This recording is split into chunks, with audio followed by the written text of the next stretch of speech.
नमस्कार दोस्तों, आप देख रहे हैं न्यूज़ नेशन 24 और मैं हूं आपके साथ सर्वेश कुमार शर्मा। आइए आज की हम बड़ी खबरों से कराते हैं आपको रूबरू। नाबालिग छात्रा के साथ किया सपा विधायक के रिश्तेदार ने दुष्कर्म, बाल संरक्षण आयोग ने लिया संज्ञान। बाल अधिकार संरक्षण आयोग के अध्यक्ष ने घटना का संज्ञान लेकर आज बिलारी कोतवाली में जाकर घटना के बारे में जानकारी की और पीड़ित को जल्द से जल्द इंसाफ दिलाने की बात कही। बताते चलें, बिलारी कोतवाली क्षेत्र में बीती 26 अक्टूबर को दबंग अदनान घर में बर्तन लेने के बहाने आ गया और घर में अकेली मिली 14 वर्षीय छात्रा के साथ दुष्कर्म की घिनौनी वारदात को अंजाम दे दिया और साथ ही पीड़ित छात्रा को धमकी दी। उसने इस घटना के बारे में किसी को भी बताया तो उसके परिवार को मार देगा, लेकिन डरी सहमी छात्रा ने अपने साथ की घटना अपनी मां को बताई, जिसके बाद उन्हीं के साथ किराए पर रह रही महिला दरोगा से इंसाफ की गुहार लगाई। लेकिन पीड़ित की मां का आरोप है कि साथ में रह रही महिला दरोगा ने उन्हें गुमराह करती रही और उन्हें कोई भी कार्रवाई नहीं करने दी, जिसके बाद पीड़ित ने घटना की शिकायत 15 नवंबर को मुख्यमंत्री योगी आदित्यनाथ से की। तब जाकर 15 नवंबर को रात बिलारी कोतवाली में रिपोर्ट दर्ज की गई। घटना के बारे में बाल अधिकार संरक्षण आयोग के अध्यक्ष और अब तक पुलिस थाने में जाकर घटना के बारे में जानकारी की और पीड़ित को जल्द से जल्द इंसाफ दिलाने की बात कही। साथ ही महिला दरोगा से भी जानकारी की, जिन्होंने पीड़ित परिवार को इसकी शिकायत नहीं करने दी थी। बाल संरक्षण आयोग के अध्यक्ष डॉक्टर विशेष गुप्ता ने कहा कि मौजूदा सरकार में महिलाओं के उत्पीड़न को किसी भी कीमत पर बर्दाश्त नहीं किया जाएगा। बिलारी कोतवाली में रिपोर्ट दर्ज होने के बावजूद भी अभी तक आरोपी गिरफ्तार क्यों नहीं किया गया, जिस पर डॉक्टर विशेष गुप्ता ने पुलिस से जवाब मांगा और अभी तक आरोपी गिरफ्तार नहीं किया गया, इस पर तलब किया। बाल संरक्षण आयोग के अध्यक्ष लेडीज पुलिस कौन से थाने में तैनात है, कौन से थाने में ड्यूटी करती है? मांगा। बाल संरक्षण आयोग के अध्यक्ष ने आने की सूचना पर बिलारी के आसपास समाज में प्रतिष्ठित और संभावित जन बिलारी कोतवाली पहुंचे, जहां पर डॉक्टर विशेष गुप्ता को घटना के विषय में बताया गया। इस घटना को लेकर बिलारी पुलिस का रवैया पीड़ित के पक्ष में ठीक नहीं था। तो अभी कितने दिन हो गए थाने वाली गई लेने का दबाव बनाया जा रहा है। बिलारी नगर के सम्मानित लोगों ने डॉक्टर विशेष गुप्ता को बताया कि आरोपी समाजवादी पार्टी के मौजूदा विधायक का सगा तो आप 112 मेरा भाई है, इसलिए पीड़िता को डराया धमकाया जा रहा है। डॉक्टर विशेष गुप्ता ने आश्वासन दिया कि पीड़िता बेटी को न्याय हर हाल में दिलाया जाएगा। डॉक्टर विशेष गुप्ता द्वारा कोतवाली बिलारी में इस घटना को लेकर एक प्रेस कॉन्फ्रेंस आयोजित की गई, जिसमें डॉक्टर विशेष गुप्ता ने कहा कि वर्तमान सरकार सबका साथ और सबका विकास, महिलाओं को सम्मान को लेकर चल रही है। किसी भी कीमत पर आरोपियों को बख्शा नहीं जाएगा। मुरादाबाद से तेजवान सिंह राघव की रिपोर्ट। मुझे इंसाफ चाहिए। अगर ये बड़े लोग मेरी बेटी को या गरीबों को रोने लगेंगे तो हम गरीब लोग जाएंगे कहाँ?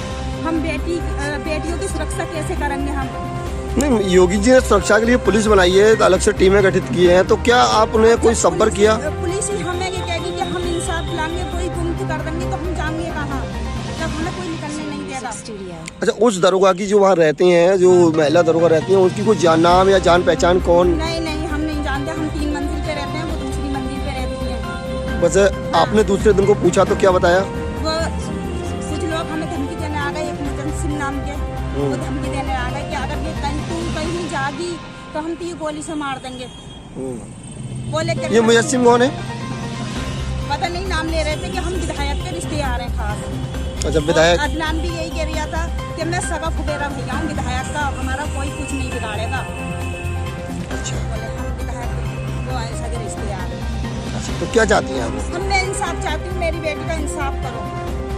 मेरी बेटी 14 साल की है, मेरी बेटी का इंसाफ करो। क्या में क्लास में पढ़ती थी आपकी बेटी? 6वीं में पढ़ रही है, कन्या जूनियर स्कूल में।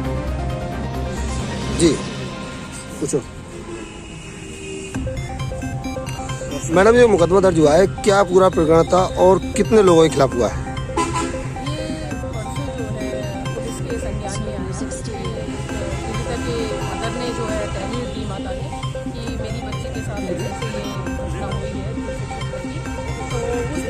आधार पर पुलिस ने मुकदमा दर्ज कर लिया है और पीड़िता के बयान हम दर्ज करा रहे हैं और इसके बाद जो भी अग्रिम विधिक कार्रवाई होगी वो शीघ्र जल्द की जाएगी। पीड़िता का मेडिकल का क्या प्रक्रिया चल रही है अभी तक? मेडिकल मेडिकल के लिए भी पीड़िता कल गई थी, तो उसमें जो भी उसको कहना था वहाँ पे उसने डॉक्टर के समक्ष अपनी बात रखी है। तो अभी हमारे पास मेडिकल के लिए इच्छुक नहीं थी शायद, तो अभी पूरी रिपोर्ट्स आ जाएंगी, तो उसके आधार पर हम आगे की कार्रवाई करेंगे। एक कस्बा इंचार्ज साहब पर सवाल उठाए विवेचना हटाने का, तो क्या उसमें क्या सर मैडम प्रक्रिया आगे की रहेगी, क्या कार्रवाई होगी? अभी कुछ ऐसी चीज़ सामने आई है, तो अभी हम अपने उच्च अधिकारियों के समक्ष इस बात को रखेंगे और जैसे हमें आदेश निर्देश प्राप्त होंगे उसके तहत उस पर कार्रवाई की। आयोग का अध्यक्ष हूँ और लखनऊ से यहाँ बिलारी के इब्राहिमपुर में जो एक यौन दुष्कर्म की घटना हुई है उसका संज्ञान लेने के लिए आज यहाँ बिलारी थाना स्थल पर आया था।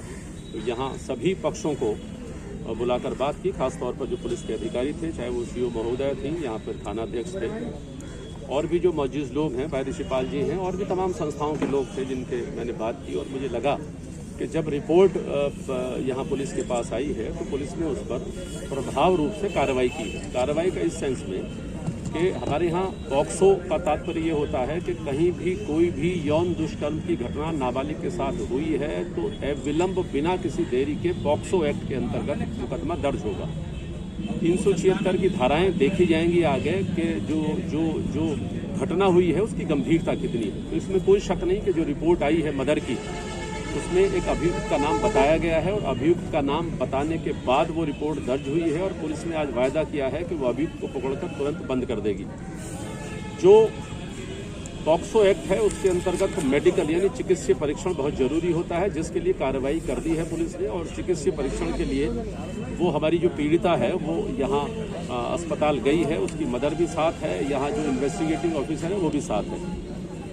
यहाँ जांच में स्पष्ट पता चला कि पुलिस अपनी सक्रियता के साथ काम कर रही है और हमारा आयोग का काम संज्ञान लेकर सरकार की संस्थाओं के संज्ञान में लेना है, यानी महिला कल्याण बाल विकास के संज्ञान में लाना है, मुख्यमंत्री जी के संज्ञान में लाना है, मुख्य सचिव जी के संज्ञान में लाना है। तो मैं लखनऊ जाने से पहले यहाँ इस जांच में आया था और मुझे लगता है कि कार्रवाई बिना किसी पक्षपात के कार्रवाई चल रही है और उसमें अगर कहीं पक्षपात अगर कहीं दिखाई देता है तो उसमें फिर सरकार की तरफ से कार्रवाई बहुत तीव्र होगी। तो यहाँ जो भी घटना हुई है उस घटना का संज्ञान लिया गया है, बाल आयोग ने भी संज्ञान लिया है, यहाँ पुलिस ने भी संज्ञान लिया है, प्रशासन ने भी संज्ञान लिया है, समाज के आम लोगों ने भी संज्ञान लिया है और सबका विचार ये है कि पीड़िता को न्याय मिलना चाहिए और जो अभियुक्त है वो जेल के पीछे जाना चाहिए। तो पुलिस ने भी आज ये वायदा करा है, तो मुझे उम्मीद है कि पुलिस इसमें अपनी सफल रहेगी और पीड़िता को न्याय दिलाने में कामयाबी हासिल करेगी। सर एक कस्बा इंचार्ज पे सवाल उठाए गए, विवेचना चेंज कराई जाए, तो क्या उसमें क्या देखो अभी इसको कहा है कि कहीं, मैंने पहले कहा है कि कहीं भी कोई पक्षपात अगर नजर आता है तो बाल आयोग भी कठोरता के साथ काम करेगा और ये बात सरकार के संज्ञान में जाएगी तो सरकार के स्तर पर भी कठोरता से कार्रवाई होगी। सर कस्बा इंचार्ज के खिलाफ और भी कई शिकायतें हो चुकी हैं अभी लगातार। मैं तो अभी ये देख रहा हूँ, मेरे पास केवल ये घटना से जुड़ी ही मेरे पास शिकायत है, मेरे पास कोई और शिकायत किसी प्रकार की नहीं है। तो मैं तो इसी पर केंद्रित रखूंगा कि मेरे इस घटना पर कार्रवाई पुलिस के द्वारा क्या हुई है, कितनी प्रभाव के साथ कार्रवाई हुई है, और नहीं होती है तो उसमें फिर कार्रवाई इन यहाँ अधिकारियों पर संभावित है। सर तहरीर में जो नाम दे रखे सर उसमें निकाल दिए गए सर, जो तहरीर है वो विवेचना में, देखो ऐसा है कि अभी जो आयोग को हटाने की बात हो रही है या उसको बदलने की बात हो रही है उसमें केवल ये है कि जो विवेचना है, रिपोर्ट चाहे जो लिखी गई है, कई बार आपने देखा होगा कि रिपोर्ट में मान लिया हल्की रिपोर्ट भी लिखी गई है और पॉक्सो के अंतर्गत ये पता लगता है कि लड़की 164 के बयान में कहती है कि मेरे साथ यौन दुष्कर्म हुआ है, एक ने किया है कि कई ने किया है, तो विवेचना में वो चीज़ बढ़ाई जाती है, उसमें फिर एफआईआर उतनी मायने नहीं रखती, उसमें फिर विवेचना के आधार पर जो बयान होगा वही फिर कोर्ट में प्रस्तुत होगा, उसी के आधार पर कानून अपना दंड तय करेगी। सर एक ऑडियो वाला आपने जिक्र किया था, कोई ऑडियो वायरल हो रहा है सर, वो क्या पूरा मामला है? नहीं, ऑडियो भी मेरे पास भी आया था। उस ऑडियो में जो बातचीत हो रही है पीड़िता की मदर की, उसमें वो ये कह रही है कि मुझे यहाँ से जिस मकान में मैं रहती थी, इस मकान में मेरा सामान हटाया गया है और मुझे किसी ऐसे मदरसे में डाल दिया गया है जो मदरसा कहीं जंगल में है, चारों तरफ वहाँ जंगल सा दिखाई देता है। तो इसका मतलब ये है कि कहीं ना कहीं दबाव देने की बात की थी, लेकिन ये पुलिस के संज्ञान में सारी बातें आ गई हैं, सारे ऑडियो, सारे फोटो और वहाँ जो भी एफआईआर से जुड़ी हुई तहरीर है वो सब उनके पास है। उस पर विवेचना ईमानदारी से होगी, पीड़िता को न्याय मिलेगा और जो अभियुक्त है वो जेल के पीछे होगा। सर घटना 26 तारीख की, मुकदमा 18 दिन बाद दर्ज हुआ। मुश्किल ये है कि जब आपके पास कोई बताएगा कोई चर्चा करेगा, सामाजिक व्यक्ति बताएगा, पुलिस वाला बताएगा, मोहल्ले वाला बताएगा। बात ये नहीं है कि कब घटना हुई है। रामपुर में मैं गया था, वहाँ 3-4 महीने के बाद को कल्प्रिट को पकड़ के बंद कराया। तो ये आप सबकी जिम्मेदारी है कि कोई भी घटना अगर कहीं होती है तो उसका संज्ञान लेकर पुलिस के संज्ञान में लाने की आवश्यकता है, और वो संज्ञान में अगर नहीं आप लाओगे तो निश्चित तौर पर फिर हमारे साथ में प्रॉब्लम